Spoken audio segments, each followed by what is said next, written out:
We are now dealing with the reaction and not with the action that has led to it. When you're a white person in this country and it's, hey, you don't know the lived experience, but I know yours. When it's, hey, if you move into an area, that's gentrification, but if you leave, it's white flight. It's, hey, sit down and shut up, and then it's silence is violence. The only way to win is not to play, and so people aren't even talking. Here you are, to me, I say this respectfully, sounding like a paid-up member of the woke right. Let's talk real accountability for actions and not false accountability for words. It's not the smoking gun that we think. White people don't lie about using the N-word. They lie about not using the N-word. And the prescription is more dialogue and doing so in good faith rather than this word whack-a-mole that we're playing in this country. When I challenged self-professed racist podcaster Lilly Gaddis to show her true white supremacist colours during an uncensored debate a few weeks ago, it's fair to say it all kicked off. I want to live in a country where people are allowed to say what they want unashamedly, and you will well, go not on then, have say free it. Say you the will M- not have Go on, free say speech. go on. Say the M word. Go on. No. Hang on. Don't invite. No. No. I don't want you to invite this woman to say a racially harmful term in front of me because I'm the only on here. So if she says it, I'm the victim of it. Well, the fallout from that segment went viral, provoking debate from the big names online, including one Stephen Crowder, who called me out for being completely disingenuous for my challenge to racist Gaddis. Big difference. So that challenge is not genuine. I do think that people shouldn't lose their livelihood or be condemned a racist for the rest of their life because they use a word in a context where there is no hate. That is not represented in the challenge of say it right now just because you want to say it to black people. And then you have Marc Lamont Hill, who I've been on him with Reddy. He was always very nice to me. I mean, there's nothing more emasculating or self-emasculating than saying, someone will say a word and I will be the victim. Well, I thought it was only fair and useful to have this out with Mr. Crowder, man to man. Of course he agreed, because he's a man. In a moment, we'll get Marc Lamont Hill's response to it as well. But first, Stephen Crowder. All right, Stephen Crowder, you're giving it to me. I think I'm the innocent pawn in the whole saga here. I'm just the one sitting here listening to a very, very unpleasant young white woman being deliberately racist, unashamedly racist, wants us to think she's a racist, admits to being racist. And when you talk about context of using the N-word, she is using it in that context. She had no problem with it being used by Shiloh Hendrix. She has no problem with saying it. And my only point in challenging her to say it on air was, well, go on then. If you're going to be that brazen, let's see if you're actually prepared to do it. And it turned out she wasn't. Over to you. Well, first off, thank you for having me, Piers. I do appreciate it. And I want to be really clear about one thing. At no point in this conversation am I implying, insinuating in any way that you are racist, because I know how much of a powder keg this can be. Two white people, in our case, especially with you, two very white people discussing this topic. Look, the point that I was making, and I believe I said low down dirty trick. I don't think I just said disingenuous. And it's not about you with that specific person. It's about say the N-word. Say the N-word. And we've seen this used quite a bit. And the issue that I have here is I don't want to live in a society. Now, I'm not super familiar with this lady, okay? If you say she's a racist, I'll take your word for it. Well, she admitted it. She admitted it. Okay. But we live in a society where right now the racism issue and words are being thrown down as landmines as someone is walking in reverse. And you can look at, for example, I think we're all adults, context, and the level of affront, which is what I was addressing there with Dr. Marc Lamont Hill, who's been very much a gentleman with me, and I'll determine the level of authenticity as to that offense. I think we're adults and we can have context. I don't think that there are boogeyman words. I think context matters more. I think that we as a society right now are canceling livelihoods over someone saying a word and permitting reprehensible behavior in the form of crime, in the form of the protests that we have seen in the last recent years. And I think I'd like a society where we are hard on actions and forgiving on words, and certainly in the context of adulthood, able to understand it. Okay, so look, a large part of what you've just said, I completely agree with. I do think language has been weaponized. I hate cancel culture. I think it's the epitome of woke bullshit, etc., etc. But rather like with free speech itself, when people say that free speech is unlimited, it's actually not unlimited. I mean, you could say whatever you want right now. It doesn't mean you won't be held accountable by others for what you say. So everything has consequence, right? I would never restrict your ability to say what the hell you like. That's fine. But there are limitations. The First Amendment in the United States Constitution is one of the most protective shields to free speech anywhere in the world. And yet it has a number, as you know, of exclusions of things that are not covered by the First Amendment. So I think this So this whole kind of when people say, well, anything goes, well, it actually doesn't anything go. Well, hold on a second, like what? Like what like exclusions? Because I think we need to define it. Like what exclusions? Are you going to do the fire in a crowded theater thing? No, That's not I'm going to speech, do. it's a call to action. Okay. If you look up the First Amendment and look at the exclusions, paedophilia, pornography, things like that are not covered by First Amendment protection rights. That's not speech. That's not speech. That's where you're conflating freedom of speech and freedom of expression, which many Democrats have done in the name of modern art. I'm talking about exclusions to the First Amendment protection. We were just talking about freedom of speech. Pedophilia has nothing to do with speech. Defamation is not protected by the First Amendment. Did you know that? Well, actually, your ability to criticize someone is. The ability to lie about someone knowingly to cause damage is not. Again, this is an action. It's not about speech that offends people. And so I think we're largely on the same page. Hang on. Oh, that's an interesting point. Hang on, Stephen. Because if you lie, you're still exercising your right to free speech. But if you deliberately, willfully lie about somebody and cause them harm and damage that can be established in a court of law, and you are found guilty of defamation, you can't use the First Amendment as protection. We agree on that, right? Of course, I understand it. That's not speech. That's not the point of the speech, right? For example, if I say, and I'm not saying this, let's say Kanye West's recent single, right? That's a problem. It's offensive. I think we would both agree that it's borderline, at least anti-Semitic. Would we agree on that? Sorry, just say that again. I can be sure what you're saying. Kanye West's recent song, right? His recent banger. We both agree it's at least on the line of anti-Semitic, right? Yeah, I don't think that anyone out there. Yeah, listen, I think that a guy who has spent the last year is bestowing the virtues of Adolf Hitler and the Nazis, who's been selling swastika. But I think it's an important clarification. Okay, because I agree with you. I'll tell you why, because he would argue that the actual words of the record are not anti-Semitic, right? And it's hard. But the fact he's got millions of people running around chanting Heil Hitler, clearly, to me, is an extreme form of anti-Semitism by a man who knows what he's doing. I agree with you, okay? I just wanted a yes or no because I wanted to get to the point, but I agree with you. It's complicated simply not because... that complicated? It is it's complicated right? because the actual lyrics, he would argue, are not anti-Semitic. He's trying to be clever, and I don't think we should give him the pass. Okay, I agree. I'm trying to create a really, really blatant, obvious analogy here to make a point. So we both agree that it's anti-Semitic. I think it's bad. I think saying Hail Hitler is bad. Okay. That is not, however, a violation in any way. Your First Amendment protects it. Now, saying I would like to, I am calling you to enact what Hitler has enacted, that's a call to action. Defamation requires damages. And I want to get to this because this does matter. Okay. When we're talking about this new song, and as a comedian and as a linguist, I'm going to say the word here so that everybody knows, and that's what you're going to clip. We're looking at words that are offensive, a song that is offensive, but one is a boogeyman word. We have one noun, a verb, and a noun. Okay, we have a noun by itself, contextually.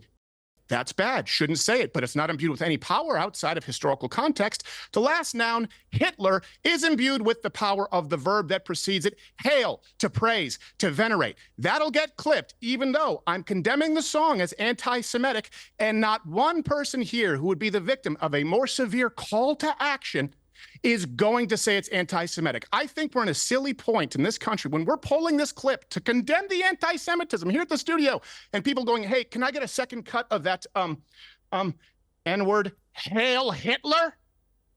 That's the point. It's not genuine. Would you have used the N-word in the way that you just did if you had a black guest with you? Like Dr. Hill? Sure. You would? Sure. And here's the challenge again. It's not a challenge. This is the point, right? No, We're trying to use this as a tool. It's great for broadcast, but bad for the hang on, Stephen. I think both for the country. I think both you and Marc Lamont Hill missed the point of what I was doing there. There was no preconceived idea of mine to do that. I just felt that she was being very cowardly. I felt she was saying, of course I would say it, but I very much doubted she would actually say it. In other words, I thought a lot of it was performative racism. She's an unashamed I agree. racist, openly admitted it to, but I didn't think she would actually go through and say it in the way she claimed she would say it. But do you agree? Because I Do you thought agree she with was, the point that I I'm thought she making? was a sniveling little coward. So it was really calling out her cowardice was what I was trying to do. Sure. But I accepted when Marc Lamont Hill said, "Do not do that," I thought about it very quickly and thought he's right. He's right. It looks too performative, But and he objected. Do you agree with to the it. point that I'm making, Piers? Do you understand the point? Again, as a linguist, when you look at that, Yeah. context matters. And if someone is going to say, or try to, by the way, attribute any hatred or malice in someone's, it is incumbent upon them to prove it. In your instance, I understand it. In this one here, So what about, all right, listen. So what about Shiloh Hendrix, who is caught on camera repeatedly using the N-word, says it to a 5-year-old kid, right? And is now getting hundreds of thousands of dollars, maybe even millions now, I haven't checked, in charity donations backing her. Do you support what she did on that bit of footage? Tax day has passed, but for millions of Americans, that's where the trouble begins. The IRS is now ramping up enforcement for those who missed the April deadline or still owe back taxes. Well, today's sponsor, Tax Network USA, can still help. If your books are a mess, if you're self-employed, or if you're a business owner, Tax Network USA specializes in cleaning up financial chaos and getting you back on track quickly. They say the IRS is applying enforcement pressure at levels they've never seen before. But even after the deadline, it's not too late to take control. The consultation is completely free. Acting now could stop penalties, threatening letters, and surprise levies before they escalate. Call 1-800-958-1000 or visit tnusa.com/peers. That's tnusa.com/peers. Let Tax Network USA make the next move, not the IRS. I don't think that someone should scream the N-word at a child any more than I think a grown adult should call a child a piece of shit. Now, I do think that if you're talking about the money raised, we are now dealing with the reaction and not with the action that has led to it. I was raised, and I want to be clear about this, and I know I'll be told that I don't know anything about the Black experience, so I'm not saying from you, but people will watch this and say, you couldn't possibly know. In a post-racial America, by the way, largely Canada, the most recognizable faces on earth, Michael Jordan, Mike Tyson, Michael Jackson, okay, that one's a half one. The point is, our greatest export was culture, and America celebrated our Black celebrities. I didn't think about watching Fresh Prince or Urkel with my close Black friends. But today, when you look at this, this is a reaction to white people, and this is important. And if you want to know what the reaction is, look at Gen Z voting males, in particular, Hispanic males, who we've been told, including by Dr. Hill, should be natural allies of the Black community.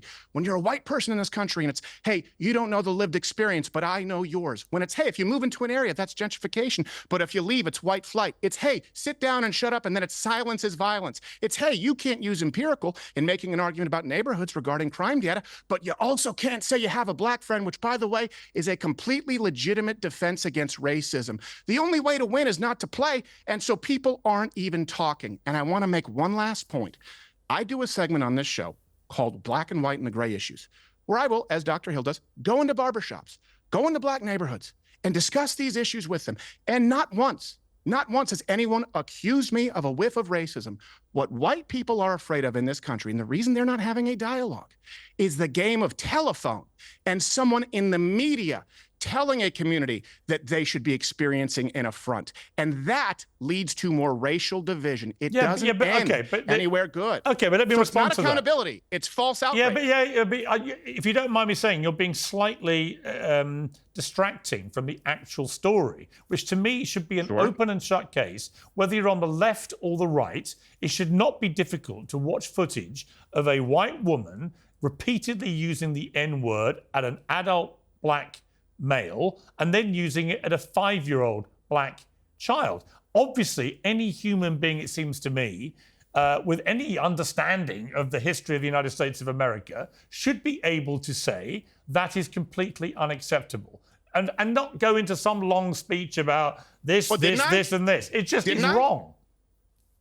Didn't I say you shouldn't say it? Right. So I think we have to agree certain parameters. Shouldn't say it. So let's not ask how we got here. So certain parameters. So we just say that is completely wrong, right? And then we move on to, is it right that she's now had hundreds of thousands of dollars in donations to support her? I say again, that is completely ridiculous and outrageous, and it's been whipped up by a fake kind of moral equivalence. Well, you know what?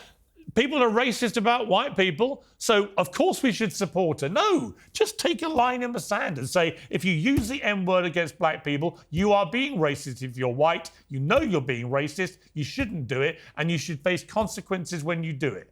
And your first reaction, if you're somebody else involved who's white looking at that story, shouldn't be, here's some of my money to help you, you poor victim. She wasn't the victim. The victim was the 5-year-old black child that she racially abused, and the adult black person she racially abused. We should all be able to say, yes, that is what happened there. There's no equivalence, there's no ambiguity, there's no, you know what, maybe this story, no. Let's just have a clear line in the sand and say, that is wrong, that is racism.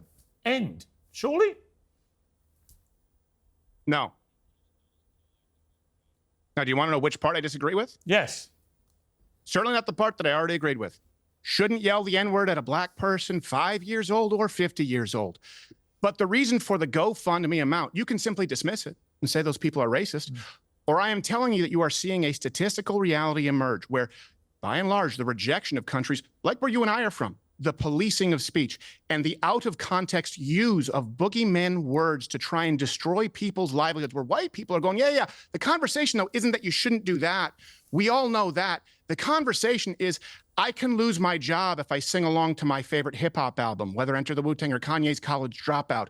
That's the conversation, and you have people who are tired of it being used as a cudgel. You know what you're sounding like, Stephen? You know what you're sounding like? You're sounding like the woke right, a phenomenon I didn't even know existed, but then I've been reading and writing about it. You've been labeled the woke right, and here you are, to me, I say this respectfully, sounding like a paid-up member of the woke right. Because what you're trying to do is say there is some equivalence. I remember a sonority girl who had been singing along to a Kanye record, which included the N-word, and she was caught on camera at a party singing the chorus, which was the N-word, and she sang it, and she then got into all sorts of trouble and got suspended and so on and so on.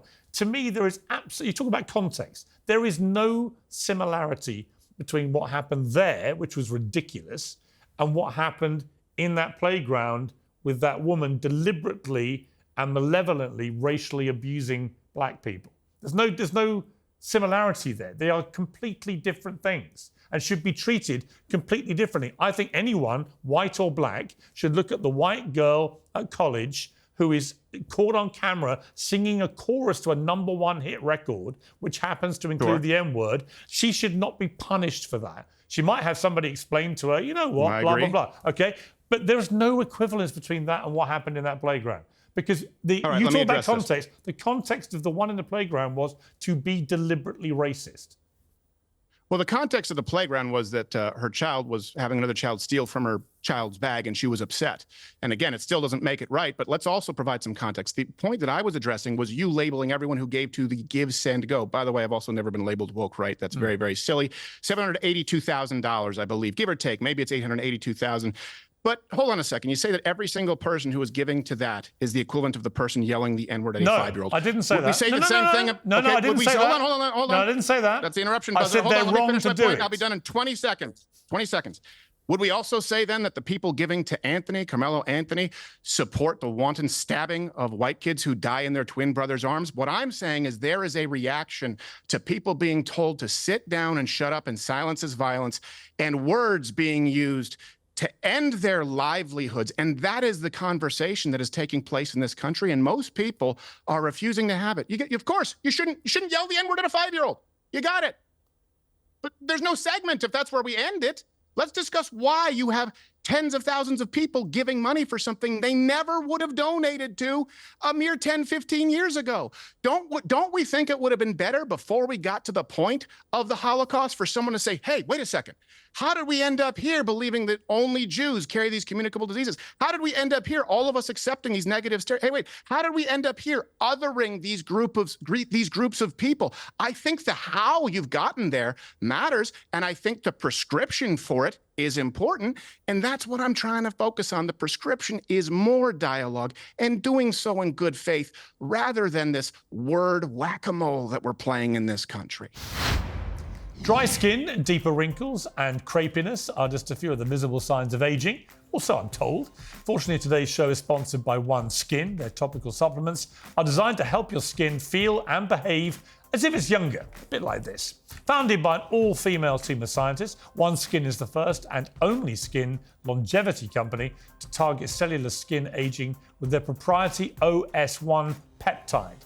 It's scientifically proven to decrease lines and wrinkles, boost hydration, and help with thinning skin. More than 4,000 people have given 5-star reviews for their full line of face, body, sun, and travel-size products. OneSkin believes that skincare is not just to improve how you look, but how to optimize skin biology at a cellular level. Well, we've teamed up to give you a 15% discount with the code PIERS, P-I-E-R-S, at checkout. Just go to oneskin.co. That's co with no M, oneskin.co.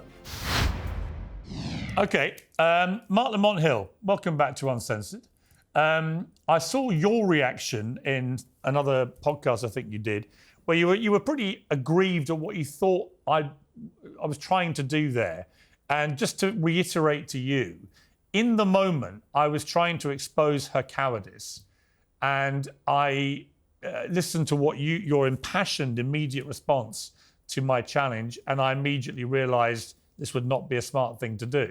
It certainly wasn't premeditated. It certainly wasn't from anything other than a place of, you are an unashamed racist who says you say this word all the time, including to black people. I bet you don't. And he was just saying this to be performative.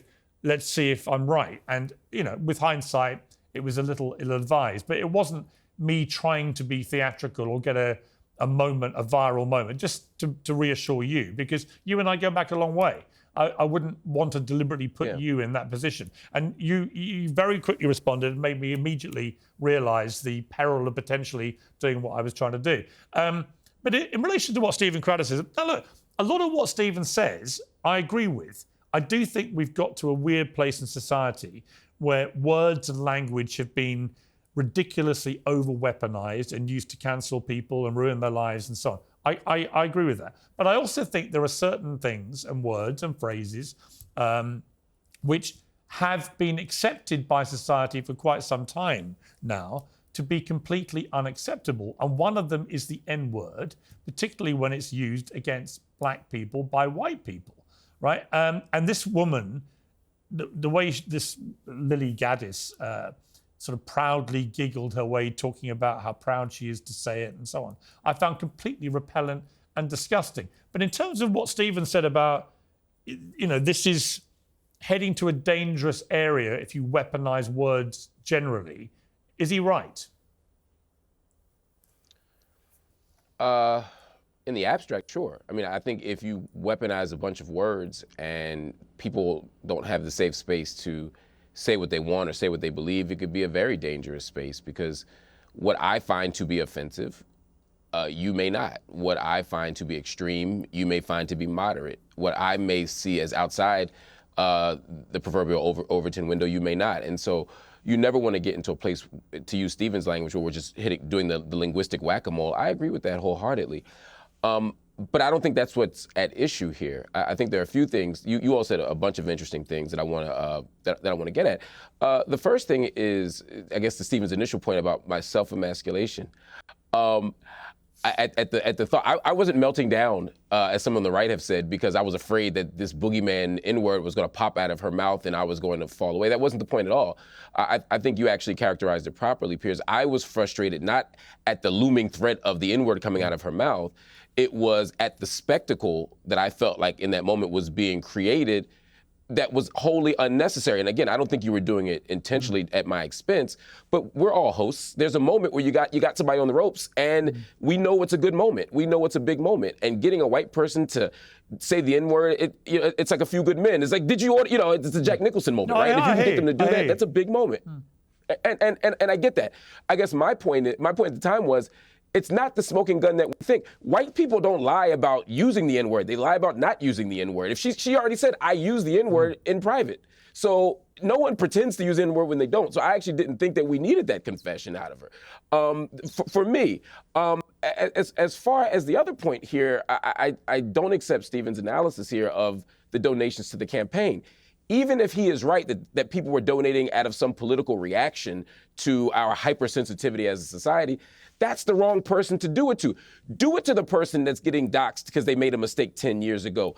Do it to the person who rapped the N-word, on Gold Digger and suddenly has lost their ability to go to college. There's all kinds of people who we might say, even if we don't agree fully on the context, who we could say, hey, is a better example of the cause.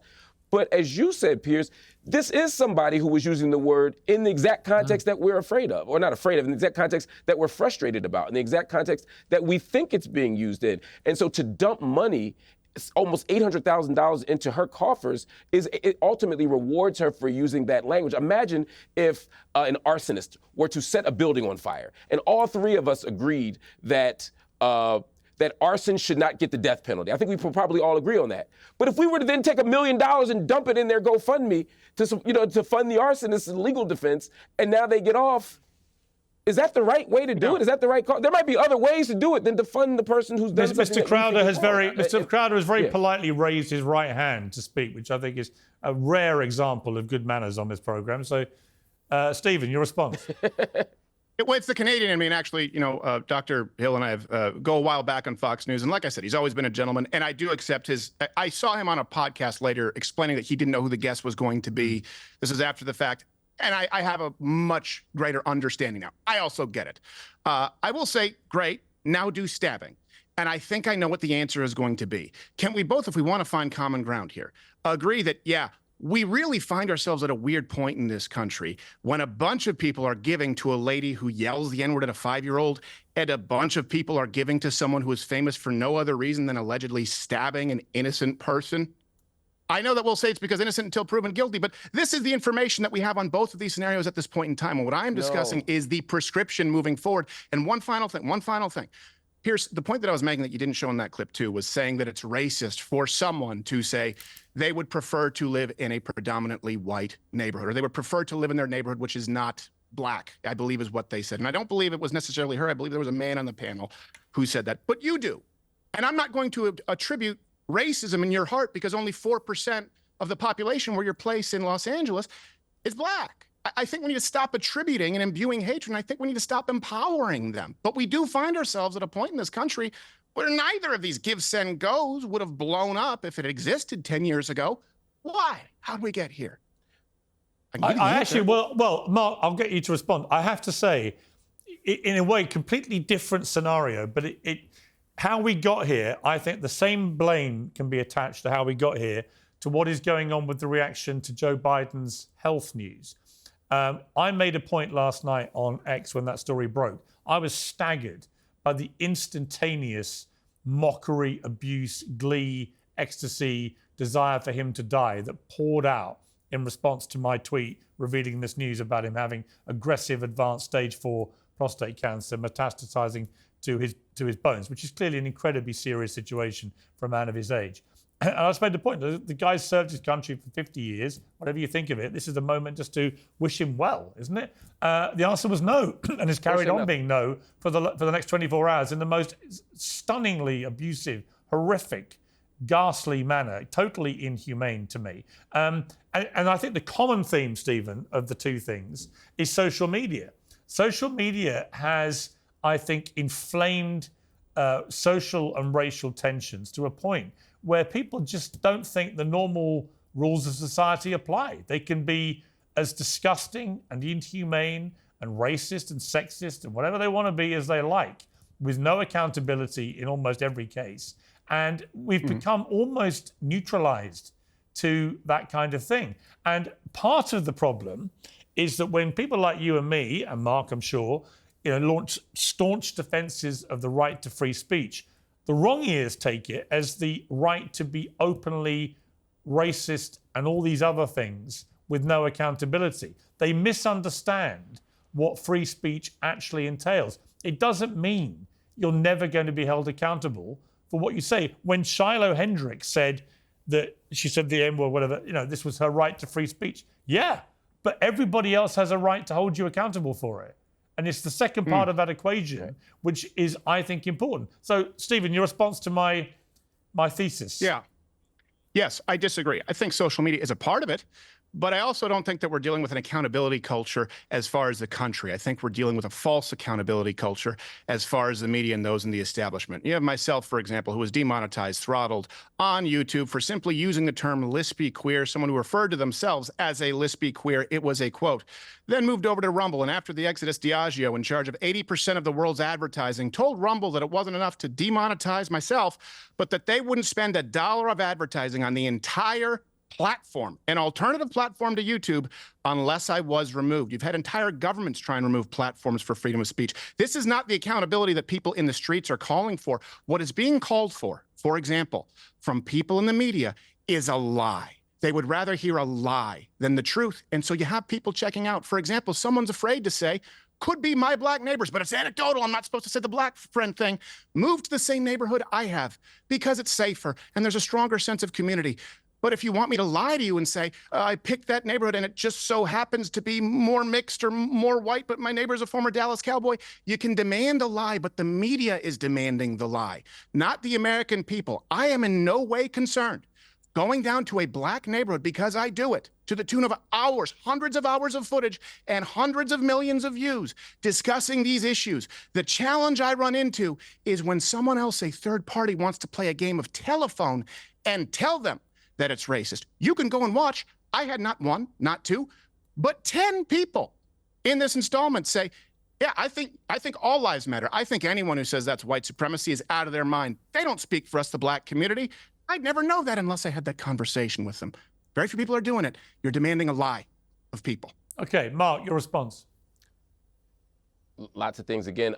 First, I think Stephen is, and I don't assign to you any ill intent, but you're comparing apples and oranges here when we talk about the Carmelo Anthony and the racist woman, I can't think of her name, video. Lilly Gaddis. I think, as you pointed out, Shiloh all day. Hendrix. No, not Lilly Gaddis, but you're talking about Shiloh Hendrix. Yeah.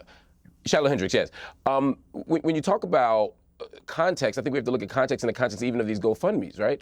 The people who are funding Carmelo Anthony, you can tell this from the comments, this isn't my guess, they're not saying good job. They're saying, we don't believe that you're guilty. We don't believe that you've gotten a fair legal process. And so we're sending money to make sure that you get a proper legal defense because we don't believe that you are guilty of this crime. That is what they're saying. Now, you and I may look at the evidence and come to the same conclusion or a different conclusion, but they're not attempting to reward the behavior. They're attempting to challenge a system that they feel like is misrepresenting the behavior. In the case of the N-word and this woman, right, Shiloh, what's happening is quite different. They're not saying, hey, we feel like she's taken such a loss from her free exercise of free speech that we want to reimburse her for that. That would be a different argument. I still wouldn't want to do it, but that would at least be logically and morally consistent. When you look in the comments and when you talk to people who are funding that campaign, they are literally shouting the N-word. They are literally echoing the racial epithet. And that is different. That's why I say if this is really going to be a First Amendment cause, again, and not the lie that you're talking about, then let's invest in actual First Amendment causes and not this. And to your second point, I agree, and then I got you wholeheartedly. I mean, there's absolutely nothing wrong with making decisions about where you want to live. But there's a huge difference between saying, I want to live in a statistically safe neighborhood, or I want to live in a historically safe neighborhood, and I don't want to live around black people under any circumstances. And again, the latter is what came out in our conversation on the show the last time. And we're melding those two things as if they are the same and then acting as if there's just no room for a white person, or a black person for that matter, to exercise any radical honesty about where they want to live. I ain't met a person yet that doesn't want to live in a safe neighborhood. I want to live in a safe neighborhood. I also want to live around black people. People can make their own choices, but let's not pretend they're the same thing. Okay, we've got to end it there. Yeah. I would say, in answer to your question, Stephen, I would say in both the GoFundMe cases, I think it's wrong.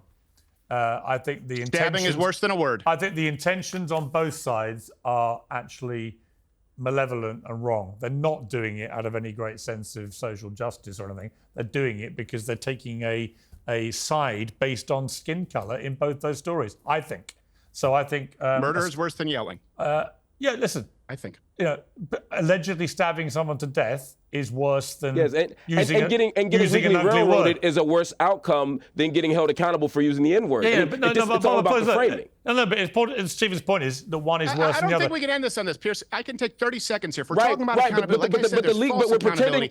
accountability. So are you against catch and Stephen, release? that Are you framing against suggests no that the cash money bail? is going for are the you against behavior. the discount under $1,000 or less, where a shopkeeper has to close down because of the name of systemic restorative justice? Are you against cash and release? Are you against cash bail? Are you against the idea that people can shoplift and not be held accountable for their actions? Let's talk real accountability for actions and not false accountability for words. I believe that stabbing someone is worse than saying a word. Both are bad. Me, Mr. Traditional.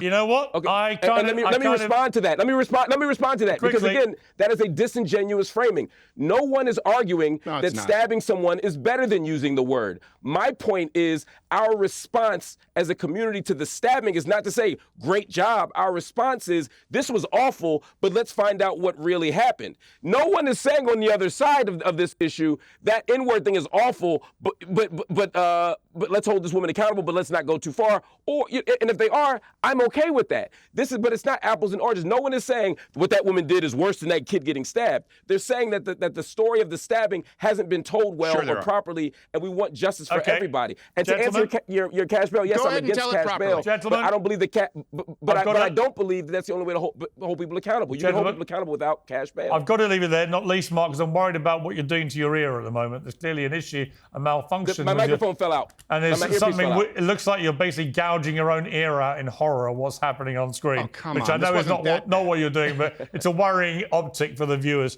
Guys, I really enjoyed that debate. Thank you very much. Appreciate it. Piers Morgan Uncensored is proudly independent. The only boss around here is me. If you enjoy our show, we ask for only one simple thing. Hit subscribe on YouTube and follow Piers Morgan Uncensored on Spotify and Apple Podcasts. And in return, we will continue our mission to inform, irritate and entertain. And we'll do it all for free. Independent, uncensored media has never been more critical, and we couldn't do it without you.